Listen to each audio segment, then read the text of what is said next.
Good morning twelfth science. मैं हूं मनोरमा भारद्वाज। बेटा आज हम सभी वर्ड प्रॉब्लम्स की बात करेंगे। तो उसमें हम लोग जो आपका चैप्टर नंबर 12 है उसमें से कुछ क्वेश्चंस को लेंगे। तो हम लोग सबसे पहले क्वेश्चन नंबर 11 पेज नंबर 378 पर जो क्वेश्चन है हम उसकी बात करेंगे। बेटा मैं आप लोगों को बार बार बुक पर मोबाइल अपना कैमरा जो है स्विच करके नहीं दिखा सकती, इसलिए आप सभी पहले अपने साथ में बुक खोल करके रखें और उसके बाद में हम लोग शुरू करेंगे। और हम लोग जिस तरीके से नॉर्मली क्वेश्चंस को करते हैं कि बुक में जो भी क्वेश्चन लिखा हुआ होगा उसको हम लोग पहले सिंपल उसमें लेकर के लिखेंगे, देन हम लोग क्वेश्चन को सॉल्व करेंगे। तो फटाफट से देखेंगे। बेटा आपके पास में कहा गया है कि आपके पास में ऑर्गेनिक कंपाउंड है ए, जिसका कि आपको मॉलिक्यूलर फॉर्मूला दे रखा है बेटा C8H16O2। ठीक है, मैं आप लोगों को पहले ही बता चुकी हूँ कि आप लोगों को कार्बन और हाइड्रोजन का रेशियो देखना है। अगर रेशियो लगभग डबल में आ रहा है तो वो जो भी कंपाउंड होगा वो एलिफेटिक होगा। ठीक है, वो कंपाउंड एलिफेटिक होगा। इसके अलावा आगे चलते हैं। आपसे कहा गया है कि जब ए का हाइड्रोलाइसिस किया गया विद डाइल्यूट सल्फ्यूरिक एसिड, तो इसका हाइड्रोलाइसिस करा रहे हैं in presence of dilute sulphuric acid. तो आप लोगों को बेटा यहाँ पर ये चीज़ कही जा रही है कि आपको बी और सी दो कंपाउंड्स मिल रहे हैं, जिसमें कि बी जो मिल रहा है बेटा आपको वो कार्बोक्सिलिक एसिड मिल रहा है, जबकि सी जो आपको मिल रहा है बेटा वो आप लोगों को अल्कोहल मिल रहा है। ठीक है, तो अब ध्यान देंगे। सबसे पहली चीज़ तो ये कि हम लोग यहाँ पर ही ध्यान देंगे बेटा कि आपके पास में ऑक्सीजन जो है दो हैं अगर किसी भी फंक्शनल ग्रुप में, तो आप ऐसे फंक्शनल ग्रुप चुनेंगे जिसमें कि दो ऑक्सीजन पॉसिबल हैं। अगर दो ऑक्सीजन पॉसिबल हैं बेटा तो आप लोग यहाँ पर रफ में पहले तो देखेंगे हमारे पास क्या चीज़ हो सकती है। हमारे पास बेटा एनहाइड्राइड जो हो सकता है, ऐसा फंक्शनल ग्रुप है जिसमें दो ऑक्सीजन प्रेजेंट हो सकते हैं। इसके अलावा अगर हम लोग बात करेंगे बेटा आई थिंक हाँ जी, कार्बोक्सिलिक एसिड जो होता है वो भी एक ऐसा फंक्शनल ग्रुप होता है जिसमें कि दो हमारे पास ऑक्सीजन पॉसिबल हो सकते हैं। इसके अलावा हमारे पास एस्टर्स जो होते हैं वो भी ऐसे होते हैं जिनके पास दो ऑक्सीजन प्रेजेंट हो सकते हैं। दैट मीन्स ए जो है इन तीनों में से कोई एक रहा होगा। ठीक है, ए एलिफेटिक है और ए या तो एनहाइड्राइड हो सकता है, कार्बोक्सिलिक एसिड हो सकता है या फिर एस्टर हो सकता है। बट अब ध्यान देंगे कि ए आपके पास में अननोन, जिसकी पॉसिबिलिटी है कि वो इन तीनों में से कोई एक रहा होगा। जब आप उसका हाइड्रोलाइसिस करा रहे हैं एसिडिक मीडियम में तो आपको कार्बोक्सिलिक एसिड और अल्कोहल मिल रहा है। तो ऑब्वियस सी बात है ये चीज़ एनहाइड्राइड नहीं हो सकती, कार्बोक्सिलिक एसिड नहीं हो सकता कि हम लोग कार्बोक्सिलिक एसिड का हाइड्रोलाइसिस कराएं और हमें मिले भी कार्बोक्सिलिक एसिड, ये भी चीज़ पॉसिबल नहीं है। तो दैट मीन्स ए जो होगा बेटा वो ए हमारे पास में एस्टर होगा। ए जो होगा एस्टर होगा, जिसके पास में बेटा 8 कार्बन होंगे और वो स्ट्रेट चेन में होगा। ठीक है, तो ए ऐसा एस्टर है जिसमें 8 कार्बन होंगे बेटा, उसका हम हाइड्रोलाइसिस करा रहे हैं तो हमें कार्बोक्सिलिक एसिड और अल्कोहल मिल रहा है। मेरे ख्याल से यहाँ तक किसी को कोई दिक्कत नहीं होनी चाहिए। देन आप लोगों से कहा गया है बेटा कि जब हम सी का ऑक्सीडेशन करा रहे हैं, ठीक है, मैं दूसरा पेन यूज़ कर रही हूँ, हम लोग जब सी का बेटा ऑक्सीडेशन करा रहे हैं, ठीक है, तो आपको बी जो है वापस से मिल रहा है। ध्यान देंगे अल्कोहल का ऑक्सीडेशन कराने पर कार्बोक्सिलिक एसिड मिल रहा है। तो हमें ये चीज़ क्लियर होनी चाहिए बेटा कि ये जो है ये हमारे पास में 1 डिग्री अल्कोहल रहा होगा। ठीक है, 1 डिग्री अल्कोहल का ऑक्सीडेशन कराने पर हमें कार्बोक्सिलिक एसिड मिल रहा है। तो यहाँ से बेटा पहले एक और चीज़ इसको ध्यान से देखेंगे कि अगर हमें 1 डिग्री अल्कोहल का ऑक्सीडेशन कराने पर हमें जब कार्बोक्सिलिक एसिड मिला तो हम लोग जानते हैं कि 1 डिग्री अल्कोहल से पहले हमें एल्डिहाइड मिलता है, देन हमें कार्बोक्सिलिक एसिड मिलता है और इस प्रोसेस में सेम कार्बन रहते हैं। दैट मीन्स हम लोग यहाँ पर आपको ये बताना चाहते हैं, यहाँ पर आप लोग चाहें तो इसको मेंशन करना चाहें तो आप कर सकते हैं, अगर ना मेंशन करना चाहें तो बिल्कुल मत कीजिए। B and C have same number of carbon. ठीक है, मेरे ख्याल से किसी भी बच्चे को कोई दिक्कत नहीं होनी चाहिए। अब हम लोग आगे बढ़ते हैं और आगे हम लोगों से बेटा जो कहा गया है वो ये कहा गया है कि सी का डिहाइड्रेशन पर ध्यान देंगे। सी के डिहाइड्रेशन पर आपको ब्यूट-1-ईन मिल रहा है। ठीक है, डिहाइड्रेशन हम सभी को पता है, डिहाइड्रेशन हम किसे कहते हैं, dehydration means removal of water, और रिमूवल ऑफ वाटर पर बेटा आपको मिल रहा है ब्यूट-1-ईन। ठीक है, ध्यान देंगे। अब मैं इसको एक बार में जो है समराइज़ करने की कोशिश करूँगी कि आखिरकार हम लोगों से क्या चीज़ कही गई है और क्या चीज़ नहीं कही गई है। ए हमारे पास में एक एस्टर है जो कि एलिफेटिक है, जिसके हाइड्रोलाइसिस से आपको बी जो कि एक कार्बोक्सिलिक एसिड है, सी जो कि एक अल्कोहल है मिल रहा है। सी का जब हम ऑक्सीडेशन करा रहे हैं तो कार्बोक्सिलिक एसिड मिल रहा है। इसका मतलब कि सी बेटा 1 डिग्री अल्कोहल रहा होगा और सी क्योंकि 1 डिग्री अल्कोहल के ऑक्सीडेशन से आपको कार्बोक्सिलिक एसिड मिल रहा है, इसका मतलब कि बी और सी, दैट मीन्स ये जो अल्कोहल है और कार्बोक्सिलिक एसिड है उसके पास same number of carbon atoms रहे होंगे। नेक्स्ट ये चीज़ आपसे कही गई है कि जब सी का डिहाइड्रेशन करा रहे हैं, that means removal of water, जो कि बेटा कंसनट्रेटेड H2SO4 की प्रेजेंस में कराया जाता है। ठीक है, तो आप लोग यहाँ पर चाहें तो मेंशन कर सकते हैं अपनी सुविधा के लिए, यहाँ पर मेंशन करना चाहें तो कर दीजिए, अदरवाइज़ आप लोगों को आगे तो इस चीज़ को मेंशन करना ही है। ठीक है, तो कंसनट्रेटेड H2SO4 की प्रेजेंस में जब आपने अल्कोहल को हीट किया है तो आपको ब्यूट 1 मिला है। तो आपको ये चीज़ तो बेटा क्लियर हो जानी चाहिए कि सी जो रहा होगा, ठीक है, मैं यहीं पर शुरुआत करूँगी बेटा कि जो सी जो आप लोगों के पास में रहा होगा बेटा वो ब्यूटेनॉल रहा होगा। मेरे ख्याल से किसी को कोई दिक्कत नहीं होनी चाहिए इसका। अब हो सकता है कि मैम ब्यूटेनॉल ही क्यों रहा होगा, 4 कार्बन का है, हमें समझ में आ रहा है क्योंकि भाई 4 कार्बन, क्योंकि अल्कोहल से एल्कीन बन रहा है, डिहाइड्रेशन हो रहा है, नंबर ऑफ कार्बन नहीं घटेंगे, इसलिए ऐसा अल्कोहल रहा होगा जिसमें 4 कार्बन होने चाहिए। बट मैम क्वेश्चन ये उठता है कि आपने यहाँ पर 1 ही क्यों लगाया, आप यहाँ पर 2 या फिर 3 तो नहीं खैर पॉसिबल है, 2 भी तो लगा सकते थे। तो इस चीज़ को हम लोग थोड़ा सा ध्यान से देखेंगे बेटा। 1 2 3 4, ठीक है, मैं हाइड्रोजन्स की बैलेंसिंग बिल्कुल नहीं करूँगी। मैंने यहाँ पर OH यहाँ लिखा है बेटा, OH हम लोग यहाँ पर ही लिखेंगे, तभी ये 1 डिग्री हो सकता है। अगर आपने OH सेकंड वाले पर लगा दिया तो फिर ये 2 डिग्री कार्बन हो जाएगा, 2 डिग्री अल्कोहल हो जाएगा, जबकि हमें चाहिए 1 डिग्री। इसलिए C जो होगा बेटा हमारे पास ब्यूटेनॉल होगा। आई थिंक किसी को कोई दिक्कत नहीं। मैं दोबारा से बोलूँगी, हाइड्रोजन की बैलेंसिंग आप लोग करेंगे, मैं बिल्कुल नहीं करूँगी। ठीक है, अब हमने कहा कि C और B दोनों में सेम नंबर ऑफ़ कार्बन है, दैट मीन्स B में भी 4 कार्बन होंगे।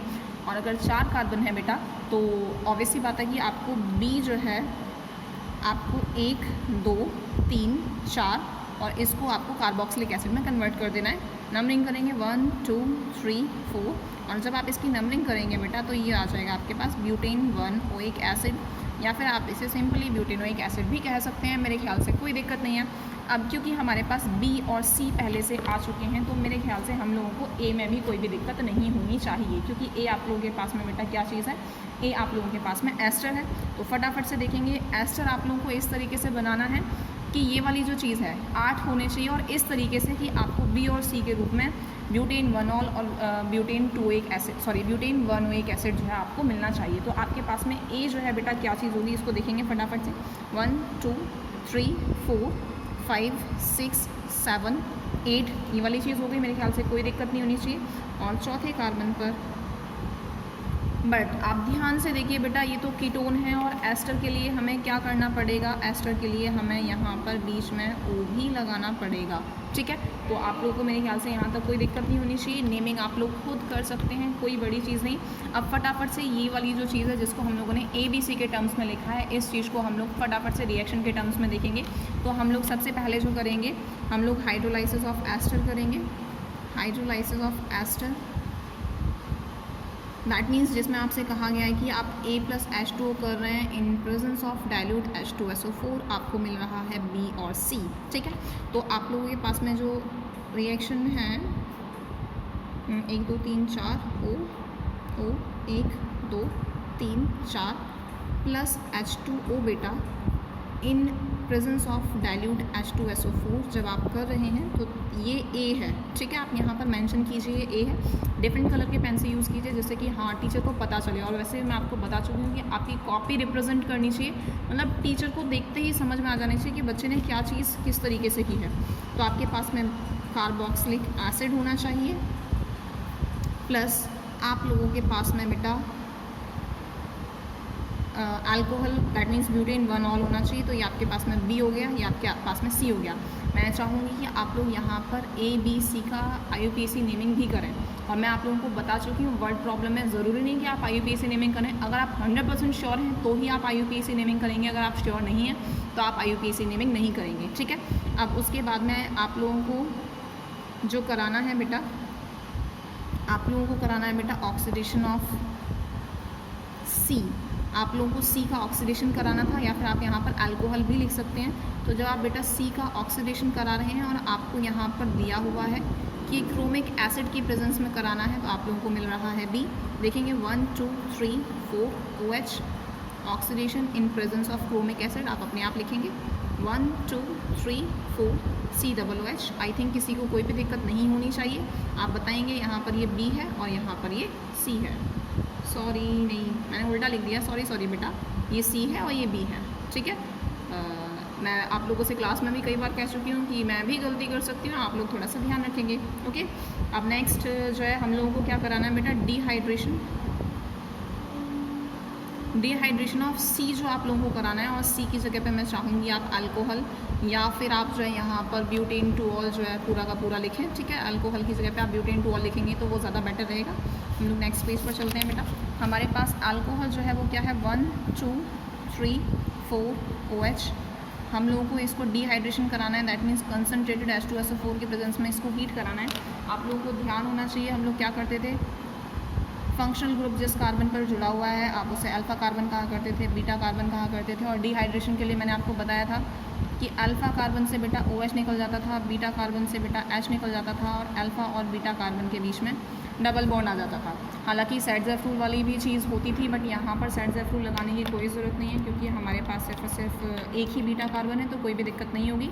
तो फटाफट से बैलेंसिंग कर लेते हैं। बैलेंसिंग मैं आपको वापस से बताती हूँ कि मुझे बिल्कुल भी ज़रूरत नहीं है, मैं बिल्कुल नहीं करूँगी, लेकिन यहाँ पर इसमें मुझे आप लोगों को समझाना है, इसलिए मैं बैलेंसिंग करके दिखा रही हूँ। तो देखेंगे फटाफट से, 1 2 3 4 अल्फ़ा और बीटा के बीच में बेटा डबल बॉन्ड लगाना है। इससे आपने कुछ नहीं कहा है, यहाँ से OH निकल गया है, यहाँ से एक हाइड्रोजन गया है, तो एक H बचेगा, बाकी इससे आपने कुछ नहीं कहा है। ये वाली चीज़ रही। आपके पास में ब्यूट 1 जो है आप लोगों को मिल रहा है, प्लस H2। आई थिंक आप लोगों को ये रिएक्शन, ये क्वेश्चन पूरा ढंग से समझ में आ गया होगा बेटा। मैं आप लोगों को बता चुकी हूँ कि वर्ड प्रॉब्लम है, आई तो सीधे 3 से 5 नंबर में आएगी, इसलिए आप लोग फोकस करेंगे। यहाँ पे आ गया, कोई बात नहीं।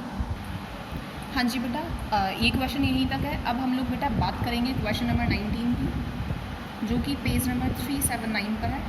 इस क्वेश्चन की अगर वैसे बात करें तो इस क्वेश्चन में आप लोगों को परसेंटेज दे रखा है, जिसकी हेल्प से आपको मॉलिक्यूलर फार्मूला निकालना है। हालांकि मैंने आप लोगों को आपकी ऑनलाइन क्लास में कहा था कि ये 11th क्लास का टॉपिक है, बट फिर भी क्योंकि ये हमारे काम की चीज़ है तो मैं अपने काम की चीज़ को आप लोगों को समझाऊंगी ज़रूर। तो फटाफट से देखेंगे बेटा, आप लोगों के पास में एलिमेंट दे रखे हैं, ठीक। एलिमेंट की अगर हम लोग बात करेंगे बेटा, तो आपके पास में एलिमेंट है, कार्बन है आपके पास में, जिसकी की परसेंटेज आपको 69.77% दे रखी है। हाइड्रोजन है आपके पास में बेटा, जिसकी परसेंटेज आपको 11.63% दे रखी है। रेस्ट जो है वो ऑक्सीजन है, ठीक है। अब क्योंकि रेस्ट जो है वो ऑक्सीजन है, तो मैं इसको यहाँ पर आप लोगों को बताऊँगी कि percentage of carbon plus percentage of hydrogen plus percentage of oxygen बेटा, इन सबको मिला करके होगा 100। तो आपको अगर परसेंटेज ऑफ ऑक्सीजन निकालनी है तो आप क्या करेंगे, 100 minus percentage of carbon plus percentage of hydrogen. I think ये चीज़ मुझे बतानी नहीं चाहिए, बट फिर भी मैं आप लोगों को डायरेक्टली यहाँ पर फॉर्म वैल्यू जो है वो पुट करके दिखा रही हूँ, 11.6, ठीक है। अब हम लोग यहाँ पर बात करेंगे बेटा एटॉमिक मास की, कि एटॉमिक मास कितना होगा। तो कार्बन का एटॉमिक मास हम लोग जानते हैं 12 है, हाइड्रोजन का 1 है, और ऑक्सीजन का बेटा हमारे पास 16 है। एम्पिरिकल फॉर्मूला निकालने के लिए हम लोग बेटा किया करते थे परसेंटेज अपॉन एटॉमिक मास। आप लोगों को की 11th क्लास सर्विस याद होनी चाहिए। तो 69.77 का डिवाइड 12 से, 11.63 का डिवाइड 1 से, और 18.6 का डिवाइड 16 से, ठीक है। और क्योंकि मैं आप लोगों को कई बार बता चुकी हूँ, क्योंकि मैं टीचर हूँ तो मैं कैलकुलेटर यूज़ कर सकती हूँ, बट आप लोग ईमानदारी दिखाएंगे और बिल्कुल भी कैलकुलेटर यूज़ नहीं करेंगे। और ईमानदारी से आप लोग यहाँ तक जब पहुँच जाएंगे तो 1 मिनट का पॉज लेंगे और वीडियो को पॉज करते हुए आप लोग खुद कैलकुलेशन करेंगे। बट मैं यहाँ पर डायरेक्टली लिख रही हूँ बेटा, यहाँ पर वैल्यू 5.81 आ रही है, 11.63, और यहाँ पर जो आ रही है वो 1.16 आ रही है। देन आप लोग जो है यहाँ पर क्या किया करते थे बेटा, जो स्मॉलेस्ट डिजिट आया करती थी उस स्मॉलेस्ट डिजिट का आप लोग जो है बाकी सारे में डिवाइड किया करते थे। तो 5.81 का डिवाइड 1.16 से, 11.63 का डिवाइड 1.16 से, एंड 1.16 का डिवाइड 1.16 से, ठीक है। आप लोगों को ये चीज़ 11th क्लास में समझाई गई थी। और अगर आप लोगों को एम्पिरिकल फॉर्मूला पर बेस्ड क्वेश्चंस और कॉन्सेप्ट्स को अगर समझना है तो जो मैंने 11th क्लास के लिए वीडियोस बना रखे हैं आप वहाँ से भी उसको देख सकते हैं, ठीक है। फटाफट से देखेंगे बेटा, डिवाइड करेंगे तो यहाँ पर आया है 5, 10 और 1। और अगर मैं यहाँ पर बात करूँगी बेटा फॉर्मूले की, तो देखेंगे हम लोग कार्बन का जो नंबर ऑफ़ एटम्स आ रहे हैं वो बेटा आ रहे हैं 5, हाइड्रोजन के 10 और ऑक्सीजन का जो आ रहा है 1, तो ये बेटा जो आपके पास में आ रहा है वो आ रहा है एम्पिरिकल फार्मूला, ठीक है। लेकिन हम लोगों को जो नेक्स्ट जो अगला जो मतलब क्वेश्चन में जो आगे चीज़ दे रखी है, हमें एम्पिरिकल फार्मूला से नहीं बेटा, हमें मॉलिक्यूलर फार्मूला से काम होता है। तो आपके पास में एक और जो चीज़ है वो दे रखी है बेटा, वो है molecular mass of the compound जो है वो आपको 86 जो है वो दे रखा है। तो हम लोग यहाँ पर ये भी जानते हैं कि एम्पिरिकल फार्मूला मास अगर हम लोग निकालेंगे तो बेटा देखें फटाफट से कैसे निकालेंगे। 5 इंटू मास ऑफ कार्बन, यहाँ पर आपको मास ऑफ कार्बन लिखना है, सी बिल्कुल नहीं लिखना है, इस चीज़ का ध्यान रखिएगा। Plus 10 into mass of hydrogen plus 1 into mass of oxygen, ठीक है। ऑक्सीजन है 0 नहीं, ध्यान रखें। तो 12 into 5 plus 12 into 1 plus 1 into 16, ठीक है। 10 इंटू 1 था बेटा, सॉरी मैंने 12 बोला। तो 60 प्लस 10 प्लस 16 तो 70, 80 एंड 86, ठीक है। यहाँ तक मेरे ख्याल से किसी को कोई दिक्कत नहीं है। यूनिट क्या होगी आप लोग अपने आप डिसाइड करेंगे, मुझे बिल्कुल नहीं पता, और डिसाइड में सही डिसाइड करना है, ठीक है, on the basis of your previous knowledge, ठीक। अब हम लोग बेटा यहाँ पर बात करेंगे कि हमारे पास एम्पिरिकल फार्मूला मास है हमारे पास में, ठीक है, वो हम लोगों ने निकाल लिया। हमारे पास मोलर मास है, वो हम लोगों ने निकाल लिया। हम लोग जानते हैं कि n इज इक्वल टू क्या होता है बेटा, molar mass upon empirical formula mass, वो हो गया हमारे पास बेटा 86 अपॉन 86, तो दैट मीन्स 1। और हम लोग ये भी जानते हैं कि जो मॉलिक्यूलर फार्मूला जो होता है बेटा वो एम्पिरिकल फार्मूला का n टाइम्स होता है, दैट मीन्स C5H10O 1। मैं अब 1 नहीं लगाऊंगी क्योंकि 1 अंडरस्टूड है, ठीक है, का 1, ठीक। तो मॉलिक्यूलर फार्मूला बेटा आपके पास C5H10O हो गया। मेरे ख्याल से किसी को कोई दिक्कत नहीं है। अब हम लोग क्वेश्चन को थोड़ा सा आगे बढ़ाएंगे। अब मान लीजिए मैं इसको A मान करके चल रही हूँ, तो क्वेश्चन में देखेंगे कि आपके पास में A एक कंपाउंड है जिसका फॉर्मूला बेटा C5H10O है। आप समझ सकते हैं ना कि अभी तक जो भी आपने वर्ड प्रॉब्लम्स हमने आपको ऑनलाइन क्लास में समझाई है, हमने आपको वीडियो में समझाया, वहाँ पर क्वेश्चन यहाँ से शुरू हो रहा था बेटा, बट इस क्वेश्चन में आप लोगों को यहाँ पर परसेंटेज दे रखी थी और आप लोगों के पास में फॉर्मूला भी नहीं था, वो अननोन चीज़ थी, ठीक है। तो अब आप लोग यहाँ पर देखें, आपके पास में A जो है C5H10O है, मतलब ऐसा एक कंपाउंड, पहले आप देखेंगे H और मतलब C और H का जो रेशियो है वो डबल है, तो दैट मीन्स कंपाउंड जो होगा बेटा एलिफेटिक होगा, ठीक है। अब हम लोग थोड़ा सा इस चीज़ पर विचार करेंगे कि एक ऑक्सीजन है, तो एक ऑक्सीजन है तो ये बेटा अल्कोहल हो सकता है, ये बेटा आपके पास में ईथर हो सकता है, ये आपके पास में एल्डिहाइड हो सकता है, और ये आपके पास में कीटोन हो सकता है। मीन्स ए जो है हमारे पास में 4 पॉसिबिलिटीज़ आ रही हैं, क्योंकि ये 4 फंक्शनल ग्रुप्स ऐसे होते हैं जिसमें कि सिर्फ और सिर्फ एक ही ऑक्सीजन होता है, ठीक है। तो अल्कोहल, ईथर, एल्डिहाइड या कीटोन में से हमें किसी एक को चुनना पड़ेगा। अब देखेंगे फटाफट से, आपसे कहा गया है it does not reduce Tollens reagent, ठीक है। टॉलेंस रिएजेंट के साथ में अगर रिएक्शन करा रहे हैं तो ये रिएक्शन नहीं दे रहा है, ठीक है। अब अगर ये रिएक्शन टॉलेंस के साथ में नहीं दे रहा है तो दैट मीन्स कि इसके कीटोन होने के मतलब ये एल्डिहाइड तो नहीं है, ये डेफिनेटली एल्डिहाइड नहीं है, क्योंकि एल्डिहाइड जो है वो टॉलेंस रिएजेंट के साथ में रिएक्शन बेटा देते हैं, ठीक है। But forms an addition compound with sodium hydrogen sulphate, ठीक है। तो सोडियम हाइड्रोजन सल्फेट के साथ में बेटा ये एडिशन कंपाउंड दे रहे हैं, एडिशन कंपाउंड दे रहे हैं, तो that means A must be carbonyl, ठीक है। क्योंकि हम लोग आपको एडिशन रिएक्शंस के दौरान समझा चुके हैं कि कार्बोनाइल रिएक्शंस जो होती हैं वो सोडियम हाइड्रोजन सल्फाइड जो होती है उसके साथ में एडिशन रिएक्शन देते हैं, तो ए जो है कार्बोनाइल होगा, और उस कार्बोनाइल में भी या तो एल्डिहाइड होगा या कीटोन होगा। तो हम लोग कह चुके हैं भाई एल्डिहाइड तो है नहीं, तो दैट मीन्स ए जो होगा वो हमारे पास क्या होगा बेटा, ए हमारे पास कीटोन होगा। आई थिंक यहाँ तक सभी को क्लियर होना चाहिए, ठीक है। अब आगे देखेंगे, and gives positive iodoform test, बेटा ये आइडोफॉर्म टेस्ट जो है वो देता है। अब आइडोफॉर्म टेस्ट दे रहा है तो that means A must be a ketone having acyl group, ठीक है। क्योंकि हम आपको बता चुके हैं कि हैलोफॉर्म या आइडोफॉर्म, यहाँ पर आइडोफॉर्म का आया बट मैं इन जनरल बताऊंगी कि हैलोफॉर्म जो है रिएक्शन सिर्फ और सिर्फ वो एल्डिहाइड्स या कीटोन्स दे सकते हैं जिनके पास एसाइल ग्रुप है। हम पहले निकाल चुके हैं इस क्वेश्चन की गिवन इन्फॉर्मेशन के बिहाफ पर कि ए जो है कीटोन है, तो दैट मीन्स ए ऐसा कीटोन होगा बेटा जिसके पास में एसाइल ग्रुप होना कंपलसरी है। इसके अलावा आप लोगों से ये चीज़ कही जा रही है बेटा कि ऑन विगरस ऑक्सीडेशन, यहाँ पर विगरस ऑक्सीडेशन हो रहा है, और ये विगरस शब्द जो है ऑक्सीडेशन के साथ में आ चुका है, तो अपने आप में क्लियर है कि कीटोन ही होगा, क्योंकि मैंने आपको बताया था कि एल्डिहाइड्स का ऑक्सीडेशन नॉर्मली हो जाता है, बट कीटोन्स के ऑक्सीडेशन के लिए विगरस कंडीशंस चाहिए होती हैं। विगरस कंडीशंस में बेटा ऑक्सीडेशन जब हो रहा है तो इथेनोइक एसिड और प्रोपेनोइक एसिड आप लोगों को मिल रहे हैं, ठीक है। प्रोपेनोइक एसिड आप लोगों को मिल रहा है, तो आप लोगों से पूछा गया है कि ए क्या होगा एंड डॉट डॉट डॉट। वैसे मैं आप लोगों को समझा चुकी हूँ, अगर वो सिर्फ और सिर्फ ये कहे कि ए क्या होगा, उसके बावजूद भी आपको जितनी भी रिएक्शंस क्वेश्चन में उनका डिस्कशन हुआ है वो चीज़ आप लोगों को विद इलेबोरेशन आप लोगों को डिस्कस करना पड़ेगा, ठीक है। तो हम सबसे पहले ए के पॉसिबल स्ट्रक्चर की बात करेंगे। तो ए बेटा हमारे पास होना चाहिए कीटोन, जिसके पास होने चाहिए 5 कार्बन। तो हमने 5 कार्बन की स्ट्रेट चेन बनाई। अब आप लोगों को ये देखना है कि ए या तो ये हो सकता है या फिर बेटा ए जो है वो ये हो सकता है। अब आप लोग कहेंगे मैम ये भी तो हो सकता है, तो वो पहले वाला ही केस हो जाएगा। आप लोगों को सोचना है ये या ये। तो अब मुझे अपने फ़ायदे के लिए बेटा यहाँ पर बैलेंसिंग करके दिखानी पड़ रही है हल्की सी।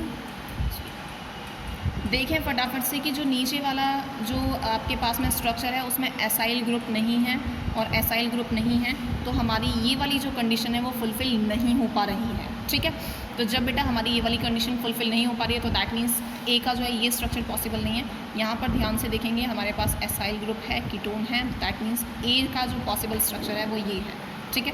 तो आप बताएंगे कि ए का पॉसिबल स्ट्रक्चर ये है और इसका जो नाम है 1 2 3 4 5 आप इसे पेंटेन 2 ओन कहेंगे, ठीक है। मेरे ख्याल से किसी को कोई भी दिक्कत नहीं होनी चाहिए। तो आप सबसे पहले बताएंगे आपको करवाना है टॉलेंस टेस्ट।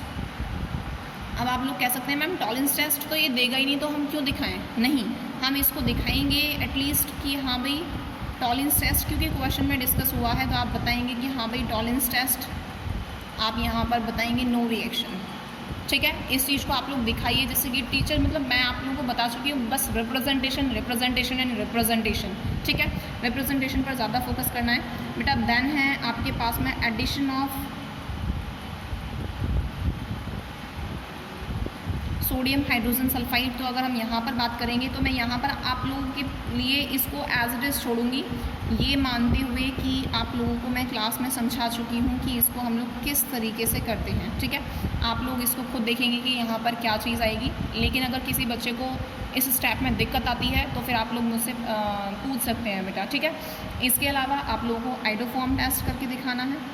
आइडोफॉर्म की अगर मैं बात करूँगी तो हालांकि मुझे ये भी नहीं करके दिखाना चाहिए, बट एक क्विक रिवीजन की फॉर्म में, और मैंने आप लोगों को बताया था कि ये बहुत ज़्यादा इंपॉर्टेंट है, इसलिए आप लोगों को हल्का सा मैं बता देती हूँ कि हम लोग क्या करते थे बेटा 3I2 in presence of what. आप लोग मुझे कमेंट बॉक्स में कमेंट करके ज़रूर बताएंगे कि यहाँ पर किसके प्रेजेंस में ये रिएक्शन होगी, ठीक है।